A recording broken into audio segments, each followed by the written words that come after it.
এই কটা দিন বন্যা, জল, মাছ, সাপ এই করে করেই কেটে গেছে। বাড়ির গাছগুলোর প্রতি একটুও নজর দিতে পারিনি। তাই আজ সকালবেলা ঘুম থেকে উঠি আগে নিজের কাজগুলো কমপ্লিট করে নিয়ে জল নিয়ে চলে গেছিলাম গাছে দিতে। ও বাবা, গিয়ে দেখলাম অনেক গাছের পাতাই হলুদ হয়ে গেছে, তাতে সার টার দেওয়ার দরকার আছে। তারপরে এই বাড়ি ঢোকার সামনে যে গাছগুলো ছিল এগুলোতে একটু জল টল দিলাম।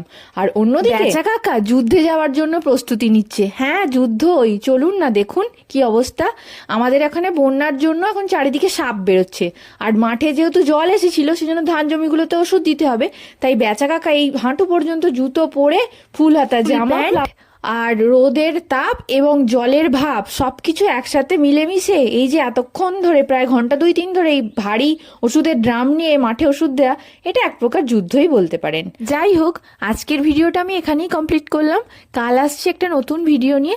ততক্ষণ পর্যন্ত আপনারা প্রত্যেকে ভালো থাকুন, সুস্থ থাকুন।